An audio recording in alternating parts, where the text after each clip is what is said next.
Change with change and change will change with you. देखो, बहुत अच्छा कोटेशन है जो कि अभी आज की सिचुएशन पे हमारे ऊपर बहुत अच्छे से लागू होता है कि आरपीएससी ने मेंस के लिए बहुत अच्छा सा और नया सा सिलेबस इंट्रोड्यूस किया है, काफ़ी सारे चेंजेस किए हैं और बताने के लिए कहा जा सकता है, ऐसा ऐसा मेरा मानना है कि तोतों की संख्या को कम करने के लिए बहुत ही अच्छा आरपीएससी का ये इनिशिएटिव है। तो नमस्कार दोस्तों, अल्फा ऑफिसर्स अकेडमी के यूट्यूब चैनल पर आपका स्वागत है।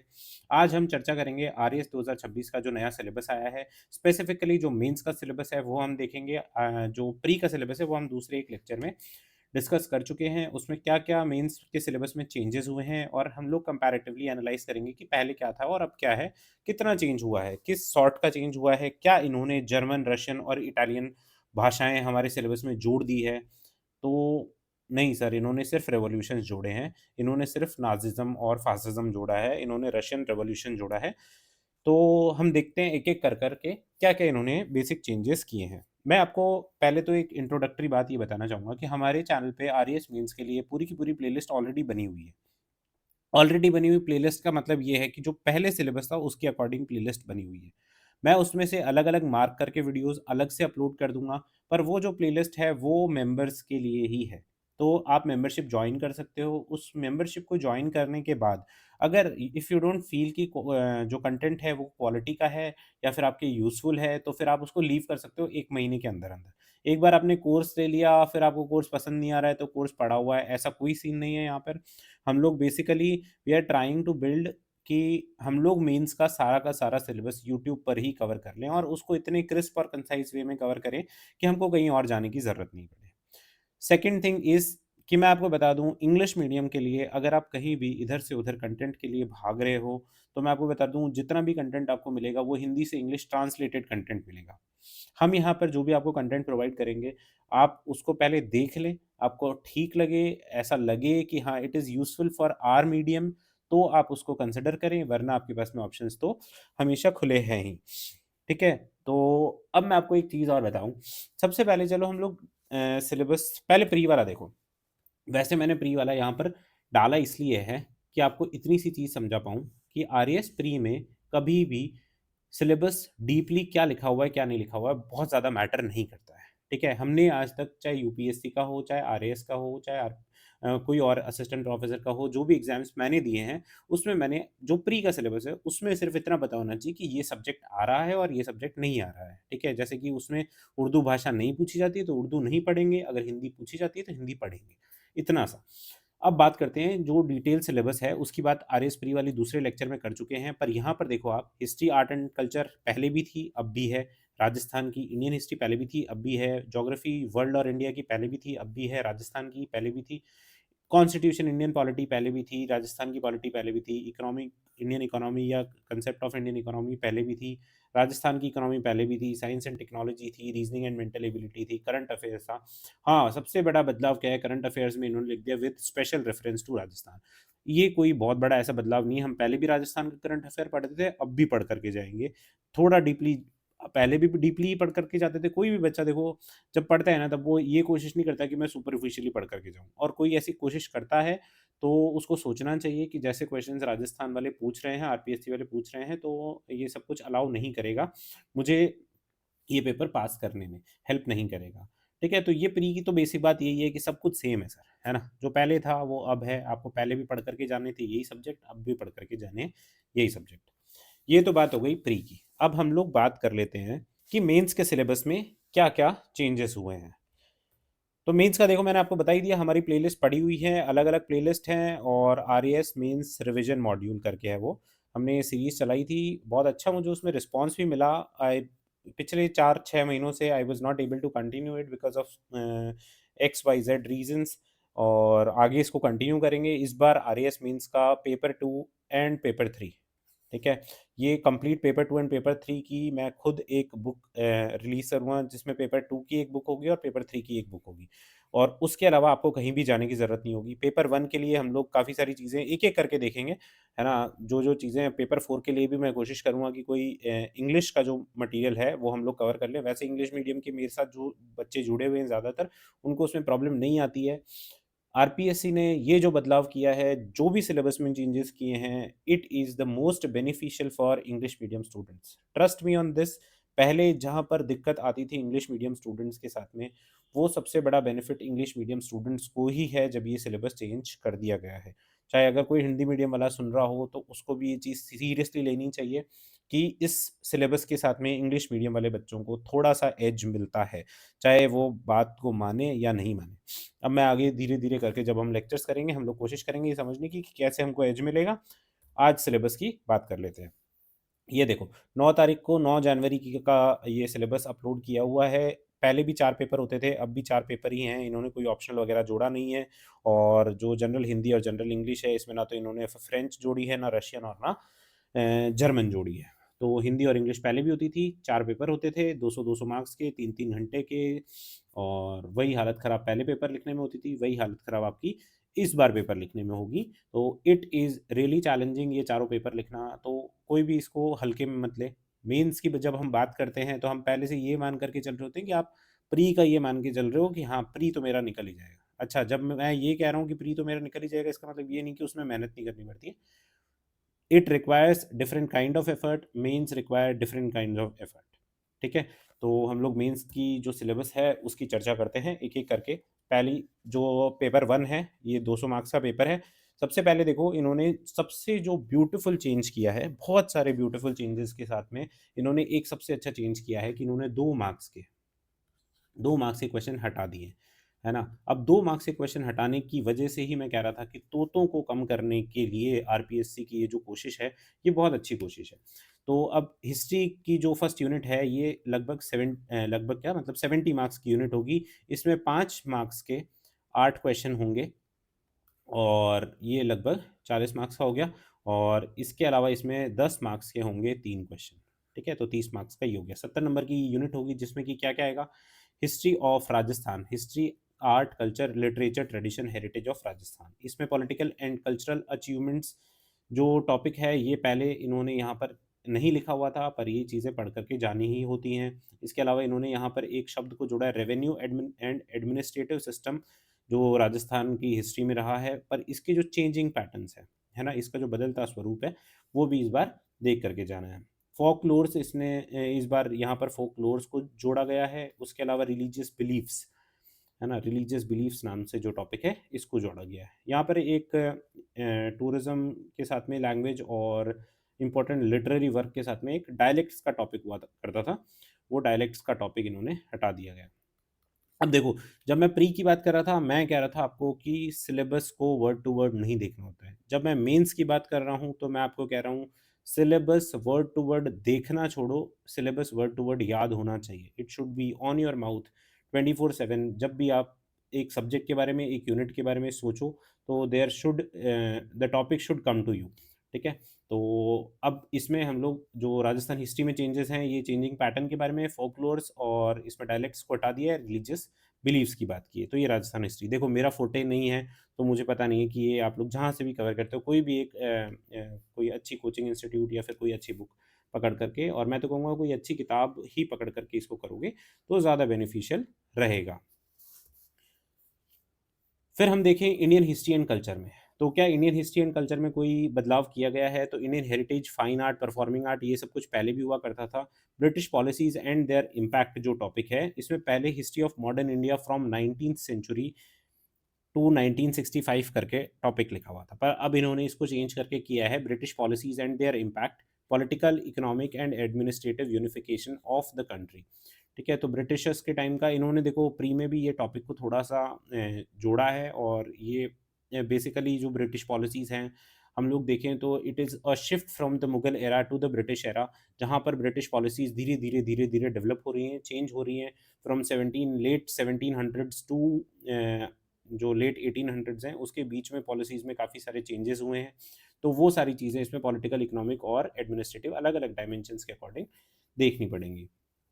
फिर इसमें एक इंटेलेक्चुअल अवेकनिंग कर करके topic, socio religious reform movement है 19 से 20 सेंचुरी, 19 एंड 20 सेंचुरी का, और इंटेलेक्चुअल अवेकनिंग जो बौद्धिक जागरण है, ये टॉपिक इसमें जोड़ा गया है। पोस्ट इंडिपेंडेंस इंडिया में देखें तो development of science and technology पहले नहीं था, तो साइंस एंड टेक्नोलॉजी का डेवलपमेंट, और फिर महिलाओं के लिए इन्होंने महिलाओं का एम्पावरमेंट कभी कर पाएँ कि नहीं कर पाएँ पता नहीं है, पर वुमेन एम्पावरमेंट टॉपिक तो ज़रूर इन्होंने जोड़ा है, वुमेन रिफॉर्म मूवमेंट और वुमेन एम्पावरमेंट। क्योंकि अभी जैसी भी कंडीशंस होती हैं, तो हमको पता है एम्पावरमेंट वाली सिचुएशन तो बहुत दूर-दराज़ का गोल लगता है, पर हाँ, बच्चों को पढ़ा तो दिया जाए।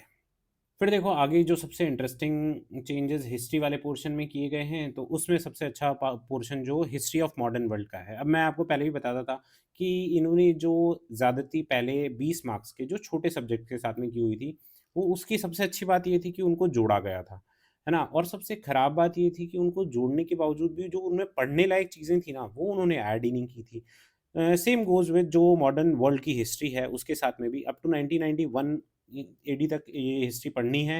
रेनेसाँ और रिफॉर्मेशन पहले भी था, अमेरिकन वॉर ऑफ इंडिपेंडेंस पहले भी था, इंडस्ट्रियल रिवॉल्यूशन पहले भी था, फ्रेंच रिवॉल्यूशन पहले भी था। अब रशियन रिवॉल्यूशन, है ना? रिवॉल्यूशन में रिवॉल्यूशन फ्रेंच रिवॉल्यूशन के बाद में अगर मानते हैं, तो रशियन रिवॉल्यूशन को मानते हैं। दोनों की अपनी-अपनी इम्पोर्टेंस है और मैं तो कहता हूँ फ्रेंच रिवॉल्यूशन जब पढ़ते हैं, मैं कह रहा हूँ नेपोलियन जब पढ़ते हो, तो नेपोलियन जो पढ़ता है, उसको रशिया तो पढ़ना ही चाहिए। ठीक है? अब क्यों पढ़ना चाहिए, क्यों नहीं पढ़ना चाहिए, वो हम लोग मॉडर्न वर्ल्ड हिस्ट्री जब पढ़ेंगे, तब इसकी बात करेंगे। जो नाज़ीवाद है जर्मनी का, फ़ासीवाद है इटली का, तो ये फ़ासिज़्म, नाज़िज़्म ये तो पढ़ना ही चाहिए। आप मॉडर्न वर्ल्ड की हिस्ट्री पढ़ रहे हो and you are not reading Adolf Hitler, you are not reading Bismarck, you are not reading अलग-अलग जो थ्योरीज़ जर्मनी में, चाहे न्यूरम्बर्ग ट्रायल्स तक, है ना? From the starting of first world war to the Nuremberg trials to the formation of different organisations, तो कैसे हम लोग थर्ड वर्ल्ड वॉर पर जाने से बच रहे हैं, ये सब चीज़ें इसमें देखी जा सकती हैं। अच्छा पर्सपेक्टिव है, थोड़े से इंटरेस्टिंग टॉपिक्स हैं, नाज़िज़्म हो चाहे फ़ासिज़्म हो, impact of world war, world during cold war, ये पहले आईआर में टॉपिक दिया हुआ था, अब इसको यहाँ पर ऐड कर दिया गया है। तो part A, part B, part C ये हिस्ट्री के 3 पार्ट्स हैं। इसके बाद में हम लोग इंडियन इकोनॉमी में बात करें, पहले देखो इसमें जो हिस्ट्री ऑफ मॉडर्न वर्ल्ड है, इसमें पहले इंपीरियलिज़्म एंड कॉलोनियलिज़्म करके एक टॉपिक था इन एशिया एंड अफ्रीका, उसको रिमूव किया गया है, तो not that big of a trouble. पर जो जोड़ा गया है वो बहुत अच्छा पोर्शन जोड़ा गया है। फिर इकोनॉमिक्स की बात करें तो देखो इकोनॉमिक्स में इन्होंने बेसिकली किया क्या है, जो इकोनॉमिक सर्वे है ना, उसका फ्रंट पेज उठा कर के यहाँ पर चिपका दिया है। चाहे वो इंडियन इकोनॉमी हो, चाहे राजस्थान इकोनॉमी में तो ए टू ज़ेड कॉपी कर दिया है ना? ए टू ज़ेड कॉपी कर दिया है। इंडियन इकोनॉमी में उससे टॉपिक्स लिए गए हैं। इंडियन इकोनॉमी की बात अभी हम लोग ज़्यादा डिटेल में नहीं करेंगे, पर हाँ, बहुत ज़्यादा मेजर इसमें चेंजेस यहाँ पर नहीं देखने को मिलते हैं। और ये 60 मार्क्स का हमारा इकोनॉमिक्स रहेगा और इसमें 5 मार्क्स के तो 6 क्वेश्चंस आएँगे और 10 मार्क्स के इसमें 3 क्वेश्चन आएँगे। तो इस हिसाब से ये 60 मार्क्स की इंडियन इकोनॉमी रहेगी। मतलब इंडियन इकोनॉमी नहीं, इकोनॉमिक्स जो यूनिट 2 है पेपर 1 की, वो रहेगी। फिर थर्ड यूनिट जो again I will tell you, जो सबसे इंटरेस्टिंग बात थी जो छोटे सब्जेक्ट थे उनको इन्होंने ऐड किया था, पर इस बार उनको बहुत रिफाइन करके and beautiful syllabus they have created out of it. Part A जो सोशियोलॉजी का है, इन्होंने पहले concept of caste and class दिया हुआ था, changing dimensions of caste and class in Indian society topic नहीं दिया हुआ था। तो हम लोग इसको basic concept of caste and class तो पढ़ते थे, पर उसका जो फिलोसॉफिकल पर्सपेक्टिव होता था, जो चेंजेस आ रहे थे सोसाइटी में, वो हम लोग थोड़ा-सा कम पढ़ते थे। यूपीएससी में तो हालाँकि इंडियन सोसाइटी जो टॉपिक है, उसमें तो ये सारी चीज़ें पढ़ते हैं, परंतु हम लोग आरएस के लिए उसको कम कर रहे थे। पर अभी इसको थोड़ा-सा डिटेल में पढ़ेंगे, थोड़ा-सा ज़्यादा इंटरेस्टिंग रहेगा। फिर इसमें आगे changes in contemporary Indian society की बात करें तो वो सेक्युलराइज़ेशन, अर्बनाइज़ेशन, मॉडर्नाइज़ेशन एंड ग्लोबलाइज़ेशन, है ना? अब इसमें अलग-अलग इन्होंने पहले संस्कृताइज़ेशन भी इसमें डाला हुआ था, वो इसमें से रिमूव कर दिया। अब ग्लोबलाइज़ेशन का ग्लोबलाइज़ेशन हो, चाहे अलग-अलग जो टॉपिक्स हैं, वो इसमें छोटी-छोटी चीज़ें हैं, वो देख ली जाएँगी। Concepts related to Indian social system है, डॉक्ट्राइन ऑफ कर्मा, धर्म, पुरुषार्थ और आश्रम सिस्टम, ये बिल्कुल नया टॉपिक है and very interesting topic to read. हम लोग वैसे एथिक्स में भी इसको पढ़ते हैं, पर यहाँ पर सोशियोलॉजी में भी डाला हुआ है, तो सोशियोलॉजी में भी पढ़ सकते हैं। इश्यूज़ रिलेटेड टू फैमिली, ये सारे पुराने टॉपिक हैं। इसमें इम्पैक्ट ऑफ साइबर क्राइम, है ना? ये नया टॉपिक है, social media on Indian society and social media on Indian society. इसके बाद में इसमें challenges and issues before Indian society है, तो इसमें हमने ये सारे topic dowry, divorce, corruption, poverty, ये सब कुछ पहले था। प्रोस्टिट्यूशन एंड ड्रग एडिक्शन यहाँ पर नया जोड़ा गया है। फिर problems related to weaker section of Indian society, ये पहले से यहाँ पर था ऑलरेडी। तो इसमें बेसिक अगर हम लोग देखें तो एक नया टॉपिक ये जोड़ा गया है, जो concept related to Indian social system है, और कुछ-कुछ छोटी-छोटी चीज़ें और जोड़ी गई हैं। नॉट अ बिग चेंज, पर हाँ, इसको देखें तो इसको अब समझने के लिए जो पहले हम लोग डायरेक्टली चीज़ें पढ़ रहे थे, उसकी बजाय इसको थोड़ा-सा कंसेप्चुअली समझने की ज़रूरत है, थोड़ा-सा एनालाइज़ करने की ज़रूरत है। अगेन इसमें अब 2 मार्क्स के क्वेश्चन नहीं आएँगे, है ना? अब टोटल जो 3rd यूनिट है, जो तीनों सब्जेक्ट है, sociology, management, accounting and auditing, इसमें सिर्फ 5 मार्क्स के क्वेश्चन आएँगे। ऐसे 14 such questions there will be there, और 70 मार्क्स का ये टोटल है। अब कोई बाइफरकेशन नहीं है कि 20 मार्क्स का सोशियोलॉजी, 20 का ऑडिट, 20 का मैनेजमेंट, ऐसा कोई बाइफरकेशन नहीं है। 70 मार्क्स के तीनों सब्जेक्ट होंगे। अच्छे सब्जेक्ट्स हैं, अच्छे, थोड़ा-सा डीपली पढ़ने की ज़रूरत है। मैं बेसिकली बताऊँ तो मेरे पास इसके जो नोट्स हैं, वो मैंने इग्नू के जो मटीरियल आता है सोशियोलॉजी में एमए करते हैं, उसका इग्नू का मटीरियल आता है, उससे बनाए हुए नोट्स हैं। तो we will try and cover it as soon as possible. फिर पार्ट बी मैनेजमेंट।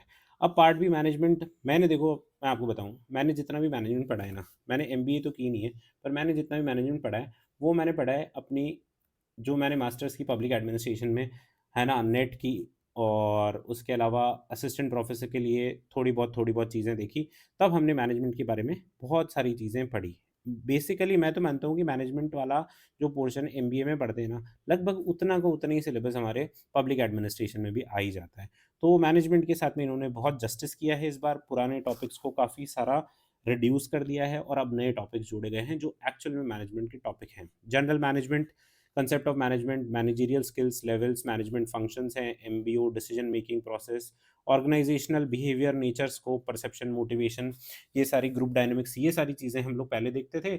और मार्केटिंग मैनेजमेंट, ये जो टॉपिक है, ये हम लोग पहले देखते थे। ऑर्गेनाइजेशन बिहेवियर का थोड़ा बहुत कंसेप्ट हमने देखा हुआ है पिछले जब मैनेजमेंट के लेक्चर्स हुए हैं, ऑलरेडी पढ़े हैं वो, पर इतना डीपली नहीं है। जनरल मैनेजमेंट, ऑर्गेनाइजेशनल बिहेवियर हो, चाहे ह्यूमन रिसोर्स मैनेजमेंट हो, और स्ट्रैटेजिक मैनेजमेंट हो, ये सारे बहुत ही इंटरेस्टिंग इंटरेस्टिंग टॉपिक्स हैं। यूजुअली क्या होता है कि एमबीए में ये सारे टॉपिक्स पढ़ाते हैं, और इसमें एक-एक करके जब हम लोग सब्जेक्ट शुरू करेंगे, तब हम लोग और इसको डीपली देखेंगे। फिर अकाउंटिंग एंड ऑडिटिंग है, तो इसमें भी बहुत इंटरेस्टिंग इन्होंने जो चीज़ें जोड़ी है, वो है generally accepted accounting principles. Gaps होते हैं जो चाहे इंडिया हो, चाहे यूएसए हो। अब इंडिया हो, चाहे यूएसए हो, अब इनको ट्रेडिंग करनी है ना? ये कोई भी ट्रेड कर रहे हैं या कुछ भी कर रहे हैं, तो there should be some certainty, some point जहाँ पर ये लोग कुछ कॉमन स्टैंडर्ड्स को अपनाएँ, कि आज 1 किलोग्राम यूएसए में 1 किलो ही है, और इंडिया में भी 1 किलो ही है। तो कुछ तो इन्होंने अपना ही रखा होगा कि 1 किलोग्राम यहाँ भी इतना ही है, यहाँ भी इतना ही है। सिमिलरली कुछ अकाउंटिंग प्रिंसिपल्स होते हैं। मैं डीपली नहीं जाने की कोशिश करेंगे, अपन लोग जब सब्जेक्ट पढ़ेंगे, तब हम लोग उसको डीपली देखेंगे। फिर अकाउंटिंग स्टैंडर्ड्स है, financial statement of a company, ये सारी चीज़ें देखेंगे। कैश फ्लो स्टेटमेंट पहले यहाँ पर दिया हुआ नहीं था, फाइनेंशियल स्टेटमेंट पहले यहाँ पर दिया हुआ नहीं था, है ना? Techniques of financial statement analysis हम लोग पहले भी कवर करते थे, रिस्पॉन्सिबिलिटी एंड सोशल अकाउंटिंग भी पहले कवर करते थे, तो ये सारी चीज़ें हम पहले देखते हुए आए हैं। फिर बात करें कंप्यूटराइज्ड अकाउंटिंग की, फीचर्स एंड सॉफ्टवेयर पैकेजेस, ये पहले यहाँ पर नहीं हुआ करता था, अब ये ऐड किया है। बेसिक नॉलेज ऑफ जीएसटी है, which is a very good topic, इनको पहले भी ऐड करना चाहिए था, पर देर आए दुरुस्त आए। मीनिंग एंड ऑब्जेक्टिव्स, ये पुराना टॉपिक है भाई, ये 2 यहाँ पर नए टॉपिक हैं, और गैप का जो टॉपिक है, ये नया टॉपिक है। ये बात हुई देखो हमारे पेपर 1 की, 200 मार्क्स का पेपर है, हमने देखो चेंजेस हैं, नो डाउट, ऐसा नहीं कह सकते कि कुछ भी चेंज नहीं किया है, पर हाँ, ऐसा भी नहीं कह सकते कि सब कुछ चेंज कर दिया है ना? इस स्लाइट चेंजेस हैं, जैसे अपन ने जो पहले सोशियोलॉजी पढ़ी हुई है, क्या वो पूरी वेस्ट हो गई क्या? नहीं, वो पूरी वेस्ट नहीं हुई है सर, उसमें 2-3 टॉपिक, जिन्होंने मेरे से पहले बुक खरीदी हुई है, उनको भी मैं बता दूँ कि वही बुक आपको रखनी है, उसके साथ में मैं आपको ऐड ऑन मटीरियल दे दूँगा, उससे कोई एक्स्ट्रा कॉस्ट नहीं होगी। ठीक है? उसकी कोई एक्स्ट्रा कॉस्ट नहीं होगी, ऐड ऑन मटीरियल दे दूँगा, वो आप चाहो तो उसमें लिख लो, या चाहो तो उसमें पेस्ट कर लेना वो पेपर्स को। फिर बात होती है पेपर 2 की। अब पेपर 2 की बात करें तो एथिक्स में कुछ चेंजेस किए क्या? देखो हम लोग थोड़ा-सा है ना इसको थोड़ा-सा स्पीड अप करेंगे। बहुत ज़्यादा डिटेल में हम लोग जब सब्जेक्ट शुरू करेंगे तभी जाएँगे। अभी के लिए हम लोग थोड़ा-सा इसको स्पीड अप करते हैं। 5 मार्क्स के देखो इसमें 7 क्वेश्चन आएँगे, और 3 क्वेश्चन आएँगे इसमें 10 मार्क्स के, है ना? तो 35 एंड 30, ये टोटल 65 मार्क्स का सब्जेक्ट है एडमिनिस्ट्रेटिव एथिक्स। इसमें कोई बहुत बड़ा चेंज नहीं किया गया है। इसमें चेंजेस के नाम पर इन्होंने थोड़ा-सा ये liberal society, transparency, media and bureaucracy, ये टॉपिक एक तो जोड़ा है। और इसके अलावा इन्होंने आर्टिफिशियल इंटेलिजेंस वर्सेस कॉन्साइंस, ये टॉपिक इन्होंने जोड़ा है। तो ये 2 टॉपिक इन्होंने यहाँ पर जोड़े हैं। नो मेजर चेंजेस, कुछ कर्मवाद का जो इंस्पिरेशन है वो यहाँ पर, जो रित और ऋण का कांसेप्ट है उसके साथ में कर्मवाद का जो इंस्पिरेशन है वो यहाँ पे जोड़ा है। फिर जनरल साइंस एंड टेक्नोलॉजी में देखें तो क्या इसमें कुछ चेंजेस किए गए हैं? तो सम चेंजेस इसमें कुछ इंटरेस्टिंग चेंजेस देखने को मिलते हैं। जैसे कि एक टॉपिक जोड़ा है इन्होंने, ऑक्टेन रेटिंग। अब ये ऑक्टेन रेटिंग और सीटेन रेटिंग हम लोग वैसे जो इंजीनियरिंग की क्लासेस होती है उसमें पढ़ते हैं, ज़्यादा डीपली इसमें जाने की ज़रूरत नहीं है, पर बेसिक बेसिक हम लोग कवर करेंगे। ऑक्टेन रेटिंग क्या होती है, सीटेन रेटिंग भी साथ में देख लेंगे। एक टॉपिक इन्होंने लिखा है, इसके साथ का ही एक और टॉपिक है तो वो भी साथ में देख लेंगे। Green chemistry and its application, इन्होंने यहाँ पे एक नया टॉपिक जोड़ा है। फिर फिज़िक्स की बात करें तो फिज़िक्स में इन्होंने वर्क पावर एनर्जी जोड़ा है, जो पहले से इन्होंने लिखा हुआ नहीं था। फिर एक आई करके टॉपिक होता था, वो इन्होंने हटा दिया, है ना? और अच्छी बात ये है कि इन्होंने लाइट एंड इट्स प्रॉपर्टी करके टॉपिक जोड़ दिया। एनसीईआरटी में वैसे लाइट एंड इट्स प्रॉपर्टी करके ही टॉपिक है, मतलब चैप्टर है। उस चैप्टर में ही ह्यूमन आई का डिस्क्रिप्शन दिया हुआ है। पहले इन्होंने ह्यूमन आई जोड़ रखा था, अब इन्होंने पूरा चैप्टर जोड़ दिया है। इसके अलावा इन्होंने रेडिएशन सेफ्टी करके टॉपिक जोड़ा है और इन्होंने एक एनएमआर, है ना? न्यूक्लियर मैग्नेटिक रेजोनेंस और एमआरआई, ये 2 टॉपिक थे, ये इन्होंने यहाँ से रिमूव कर दिए हैं। फिर बायोलॉजी में बात करें तो इन्होंने, देखो पहले हमने बात की थी कि इन्होंने आरएच फैक्टर, ब्लड और ये सब कुछ हटा दिया, पर इन्होंने सर्कुलेशन जोड़ दिया। अब सर्कुलेशन होगा किसका? ब्लड का सर्कुलेशन, ऑक्सीजन का सर्कुलेशन है, तो ब्लड सर्कुलेशन पढ़ना है तो ब्लड के बारे में भी डिटेल्स पढ़नी है। फिर उन्होंने लास्ट में देखो ईएलएसआई जोड़ा है, ethical, legal and social issues जोड़ा है। और genetical modified organisms, recent advances, vaccines, CRISPR, mRNA technology, artificial organs, ये टॉपिक्स इसमें अच्छे टॉपिक्स हैं और इन्होंने ऐड किए हैं। कुछ टॉपिक्स जैसे ड्रग्स एंड अल्कोहल अब्यूज़ था एक टॉपिक था मेडिसिनल प्लांट्स इन राजस्थान। अब वो कहाँ से पढ़ना होता था, कहाँ से नहीं पढ़ना होता था। इतने ज़्यादा अच्छे टॉपिक्स थे भी नहीं कि उनको जोड़ा जाए, तो इन्होंने हटा भी यहाँ से दिया है। और एक एंडोक्राइन सिस्टम, हार्मोन्स करके टॉपिक होता था, वो हटा दिया। पर ये सारी चीज़ें हमको डाइजेशन, रेस्पिरेशन, ये सब कुछ पढ़ने के लिए एंडोक्राइन सिस्टम पढ़ना ही पड़ेगा। जो सिक्रीशन हो रहा है, कहाँ से हो रहा है, तो वो ग्लैंड्स और वो सारी चीज़ें देखनी पड़ेंगी। फिर इसके आगे हम लोग जाएँ तो साइंस एंड टेक्नोलॉजी आती है। साइंस एंड टेक्नोलॉजी में there is no big change. Major Indian scientist के साथ में इन्होंने मेजर इंडियन साइंटिफिक इंस्टीट्यूशन को जोड़ा है, जो हम लोग पहले प्री में कवर करते थे, है ना? अब इसके अलावा cyber security and data privacy को भी यहाँ पर जोड़ा गया है। तो ये साइंस एंड टेक्नोलॉजी की बात है। साइंस एंड टेक्नोलॉजी में बात करें तो ये हमारे 70 मार्क्स का सब्जेक्ट है और 70 मार्क्स में एक भी क्वेश्चन 10 नंबर का नहीं होगा। 10 मार्क्स के क्वेश्चन नहीं होंगे, इसमें 2 नंबर के क्वेश्चन भी नहीं होंगे और 10 मार्क्स के क्वेश्चन भी नहीं होंगे। इसमें सिर्फ 14 क्वेश्चन्स होंगे, 5 मार्क्स के होंगे। वैसे पहले ये 10 मार्क्स के जो क्वेश्चन पूछते थे, उसमें भी ये बाइफरकेशन करके ही पूछते थे। कोई एक सिंगल क्वेश्चन तो 10 मार्क्स का नहीं है। कोई एक आधा आया हो तो पता नहीं, पर हाँ, बाइफरकेशन करके ही पूछते थे। तो अब सारे ही क्वेश्चन, 14 के 14 क्वेश्चन, ये 5 मार्क्स के क्वेश्चंस रहेंगे। फिर इसके आगे देखो तो यूनिट 3 है, इसमें कोई बड़ा चेंज नहीं है भई। ज्योग्राफी वैसी की वैसी ही है, पूरी की पूरी ज्योग्राफी मैं बताऊँ तो पूरी की तो नहीं, वर्ल्ड और इंडियन ज्योग्राफी जो है वो यूट्यूब पे पड़ी हुई है। आप एक-एक लेक्चर तो उसमें फ्री भी हैं और आप चाहे वो पुराना लेक्चर देख लेना, एक बार पुराने पेपर के साथ में मिला कर के देख लेना, आपको सही लगे तो आप देख लेना उसको। ठीक है? पार्ट ए है world geography, part B Indian geography है और पार्ट सी राजस्थान ज्योग्राफी है। लगभग 65 मार्क्स की ये होगी, 10 मार्क्स के इसमें 3 क्वेश्चन होंगे और 5 मार्क्स के इसमें 7 क्वेश्चन होंगे।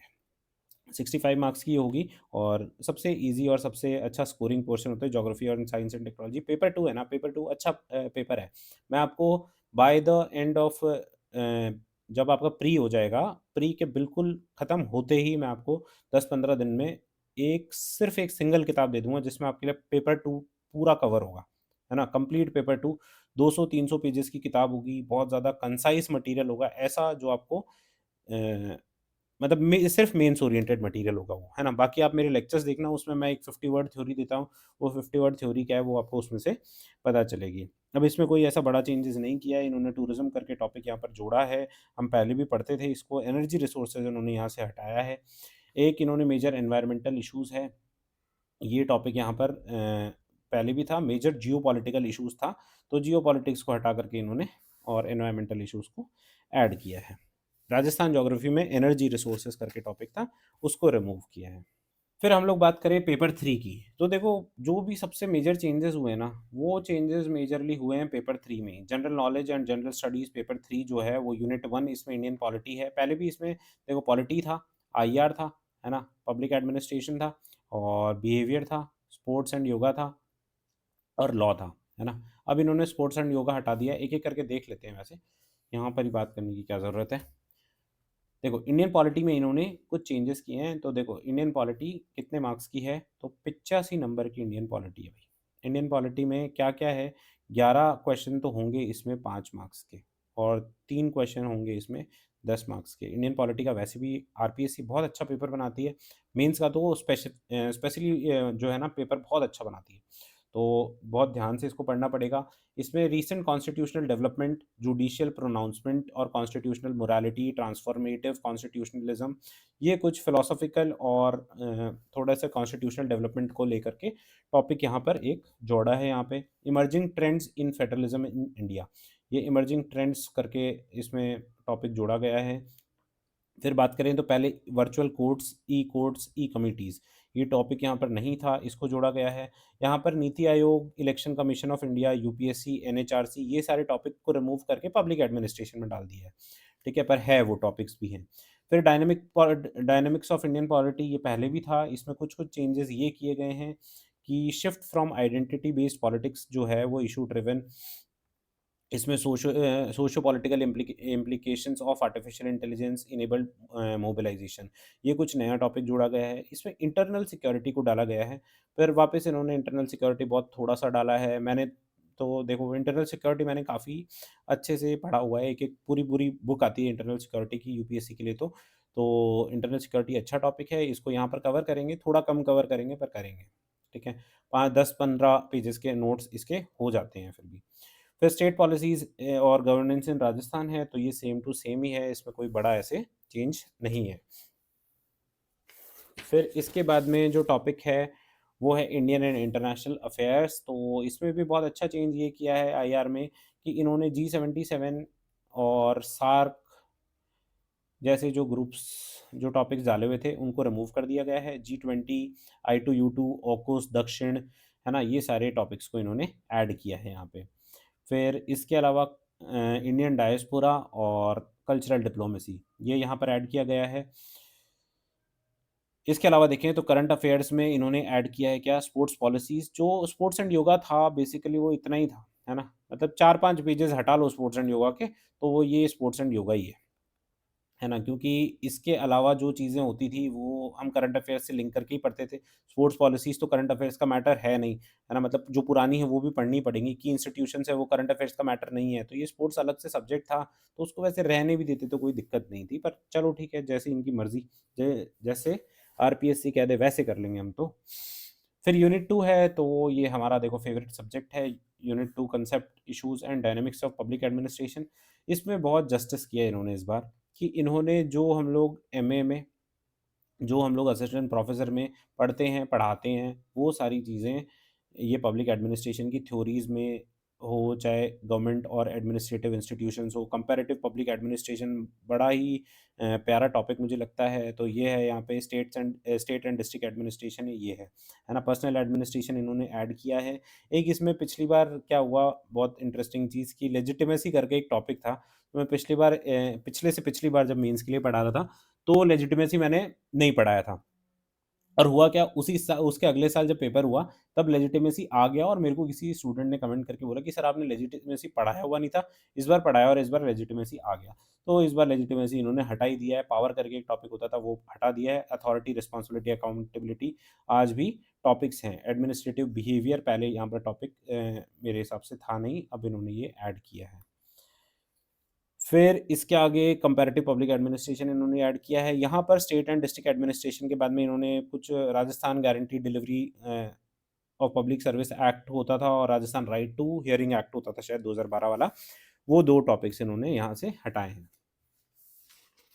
तो ये बात हो गई पब्लिक एडमिनिस्ट्रेशन की। अब बिहेवियर एंड लॉ, अब बिहेवियर एंड लॉ की बात करें, तो बिहेवियर में इंटेलिजेंस जो टॉपिक था, ये पहले भी था और ये अब भी है, एंड व्हिच इज़ अच्छा ही टॉपिक है। बिहेवियर में पहले भी जो सिलेबस था वो कोई खराब सिलेबस नहीं था। अभी भी जो सिलेबस है उसमें जो चेंजेस किए हैं अच्छे हैं। लीडरशिप प्रोफाइल अच्छा टॉपिक है, कम्युनिकेशन एट वर्कप्लेस, ये ऐसे नेसेसरी टॉपिक्स हैं। जैसे मैं आपको बताऊँ कि चार्टर्ड अकाउंटेंसी होती है तो उसमें आईपीसीसी के बाद में एक ओरिएंटेशन प्रोग्राम होता है। ओरिएंटेशन प्रोग्राम में ये सारी चीज़ें सिखाई जाती हैं। और flourishing at workplace, virtue, strength, रेसिक मॉडल होता है एक, हम एक-एक करके जो इसमें स्ट्रेंथ और अब एक इन्होंने पहले टॉपिक जोड़ा था मैनेजमेंट में स्वॉट एनालिसिस, है ना? और एक इन्होंने यहाँ पे रेसिक मॉडल जोड़ा है। तो ये सारे बड़े इंटरेस्टिंग टॉपिक्स हैं। Burnout, stress, coping at workplace ये पहले से ऑलरेडी था। तो ये कुछ 2-3 नए टॉपिक बिहेवियर में देखने को मिल रहे हैं और बिहेवियर में अच्छा खासा चेंज इन्होंने यहाँ पे किया है। फिर लॉ की बात करें, अगेन ये जो 3 जो यूनिट 3 है, इसमें 2 बिहेवियर और लॉ है। 55 मार्क्स के हैं भई ये, है ना? 55 मार्क्स के हैं, 11 क्वेश्चन्स होंगे इसमें, 5 मार्क्स का 1 क्वेश्चन होगा। तो आप देख लो पहले 3 आते थे 60 नंबर के, अब 2 ही हैं 55 नंबर के, तो वेटेज भी बढ़ा है। अब इसमें लॉ है, तो लॉ का बहुत डिटेल्ड सिलेबस इन्होंने निकाला है, बड़ा अच्छा सिलेबस निकाला है। पहले जो इसमें कांसेप्ट ऑफ लॉ जो था ओनरशिप, पोजेशन और ये सब कुछ अब हटा दिया है। सीधे-सीधे इन्होंने एक्ट लिखे हैं और सेक्शंस लिखे हैं। एक्ट लिखे हैं, सेक्शंस लिखे हैं, है ना? और मेन सबसे इम्पोर्टेंट बात इन्होंने टेनेंसी एक्ट है और जो लैंड रेवेन्यू एक्ट है उसके भी सेक्शंस वगैरह हमको बताए हैं। बीएनएस को भी ऐड किया है इन्होंने 2023 में और बीएनएसएस को भी ऐड किया है। हमको बता दिया है भई ये पढ़ कर के जाना है। तो अच्छा डिफाइंड सिलेबस है, तो बहुत हेल्प मिलती है, डिफाइंड सिलेबस होता है भाई तो। ये बात हो गई देखो पेपर 3 तक की। अब पेपर 4 है, तो पेपर 4 में अगेन जो बेनिफिट हिंदी मीडियम वालों को पहले था, वो बेनिफिट अब है नहीं। क्यों? क्योंकि सामान्य हिंदी जो पहले 30 नंबर की अभी 30 नंबर की है, वो पहले 50 नंबर की हुआ करती थी और इंग्लिश मीडियम वालों के साथ में तो खासी दिक्कत होती थी ये वाले टॉपिक में। मैं जब एग्ज़ाम देता था तब मेरे साथ में ये बहुत बड़ी परेशानी होती थी कि संधि, पर्यायवाची, विलोम ये सारी चीज़ें मुझे थोड़ा मुश्किल लगता था पढ़ना भी और उसको लिखना और ये सारी चीज़ें मुझे थोड़ी-सी डिफ़िकल्ट लगती थी। अब ये सब कुछ रिमूव कर दिया। उपसर्ग प्रत्यय बहुत ज़्यादा डिफ़िकल्ट टॉपिक नहीं है, इसको रखा है यहाँ पे शब्द शुद्धि, वाक्य शुद्धि ये सारा बिल्कुल ऐसी हिंदी कर दी है इन्होंने जो कि प्रोडक्टिव हिंदी है ना? इसमें कुछ रटंत हिंदी नहीं है ना? उपसर्ग प्रत्यय अगर आप पहचानना जान रहे हो मतलब आपकी हिंदी अच्छी है ना? और विलोम शब्द आप जान रहे हो इसका मतलब आप थोड़ा-सा हाँ, रटने का काम आपने ज़्यादा की है, पर्यायवाची जानते हो, रटने का काम ज़्यादा किया है, तो आपने अच्छी मेहनत की है उस सब्जेक्ट के ऊपर। तो अब वो पहले वाली चीज़ इसमें नहीं है, 30 मार्क्स का ये सब्जेक्ट है और जो भाग ए है इसका, वो है। फिर देखें तो भाग बी में इन्होंने 75 शब्द का पहले ये अनुवाद देते थे, अब ये 50 शब्द का कर दिया है और ये हिंदी टू इंग्लिश था, तो मैं तो इसको भी इंग्लिश का पोर्शन ही मानता हूँ। तो ये 30 और 20 50 नंबर की हिंदी ये है और 30 नंबर की हिंदी ये है ना? तो 80 नंबर की हिंदी है भई, 80 नंबर की हिंदी है और 80 नंबर की है इंग्लिश। बचते हैं 40 नंबर, 40 नंबर का है एस्से। तो इंग्लिश वालों के लिए ये 120 का खेल है, हिंदी वालों के लिए ये 120 का खेल है। तो एटलीस्ट हम लोग लेवल प्लेइंग फील्ड पर आए। हिंदी और इंग्लिश वाले। हाँ, हिंदी वालों के लिए थोड़ी-सी इसमें परेशानी पेपर 4 में बढ़ती है, क्योंकि वो लोग इसमें अच्छा स्कोर कर पा रहे थे। जनरल इंग्लिश की बात करें तो इसमें टेंसेस, मॉडल्स, आर्टिकल्स ये सब कुछ हटा करके एक प्रीपोज़िशंस रखा है। प्रीपोज़िशन इंग्लिश का अच्छा टॉपिक है और इसको रखना भी चाहिए था। Same word used as different part of speech है, तो अलग-अलग जो वर्ड्स होते हैं उनको अलग-अलग डिफरेंट पार्ट ऑफ कोई एडवर्ब है, कोई एडजेक्टिव है, कैसे-कैसे यूज़ होता है, वो है। फ्रेज़ल वर्ब्स, इडियम एप्लीकेशन है इनका, वन वर्ड सब्स्टिट्यूशन है। देखो मैं बताऊँ इंग्लिश के लिए अगर कोई बच्चा इंग्लिश मीडियम से है, तो भी और इंग्लिश मीडियम से नहीं है, तो भी। ट्राई करे कि वो न्यूज़पेपर का एक एडिटोरियल डेली पढ़े। बस एक एडिटोरियल, बहुत 6, 7, 8, 10 एडिटोरियल अलग-अलग आते हैं। एक एडिटोरियल डेली पढ़े, चाहे वो हिंदी का भी पढ़े और इंग्लिश का भी पढ़े, हो सके तो दोनों पढ़े। बहुत हेल्पफुल रहता है ना? चाहे आप जो कॉम्प्रिहेंशन होता है उसको पढ़ने में और चाहे एस्से लिखने में, हर तरीके से उसमें मदद मिलती है। ठीक है? पार्ट ए में ग्रामर है और 20 नंबर की ये है। और कंपोज़िशन की बात करें कॉम्प्रिहेंशन, ट्रांसलेशन और प्रेसी राइटिंग है। इसमें पहले जो कॉम्प्रिहेंशन आता था, उसी कॉम्प्रिहेंशन पर प्रेसी राइटिंग करनी है भैया, है ना? तो ये बड़ी अच्छी बात है, 3-4 बार इसको 5 क्वेश्चन लिखने में 3-4 बार वैसे ही पढ़ लेते हैं और प्रेसी राइटिंग करेंगे, तो उसमें हेल्पफुल रहेगा ये। फिर translation of 5 sentences from Hindi to English है। फिर पार्ट सी है तो कंपोज़िशन एंड लेटर राइटिंग है। पहले इसमें और करके आता था, अब इसमें देखो इलैबोरेशन आएगा। एक तो on any given theme 1 out of 3 150 शब्दों में और एक हमको लेटर या फिर रिपोर्ट राइटिंग लिखनी होगी। फिर इसमें जो पेपर 4 में यूनिट 3 है वो एस्से है, टोटल 40 मार्क्स का। ये रहेगा और इसमें देखो 600 शब्दों का एस्से है। यूपीएससी में ये 1200 शब्दों का एस्से आता है और इसमें ये 6 इन्होंने थीम्स भी दे दी हैं, तो इस थीम पे आप 3-4 ऐसे पढ़ जाओ मतलब आप मान करके चलो कि ये 6 थीम हैं। पर थीम पर आपने 3 ऐसे भी पढ़ लिए, तो 18 ऐसे पढ़ कर के जाओगे तो 40 मार्क्स में आप अच्छा खासा स्कोर करने का आपके पास में ऑप्शन रहेगा। Then there is a liberty to write it in your own language च पहले आप हिंदी में लिखना चाहते थे, तो हिंदी में लिख हिंदी में लिखना पड़ता था, अब आपको हिंदी या इंग्लिश दोनों में एज़ पर योर चॉइस आप लिख सकते हो। ठीक है? तो ये हमने बात कर ली भाई पेपर 1 टू 4 की और कैसे-कैसे हम लोग इसको स्टार्ट करेंगे, एक-एक करके धीरे-धीरे देखेंगे, कवर करेंगे, कुछ सब्जेक्ट हमने कवर कर रखे हैं।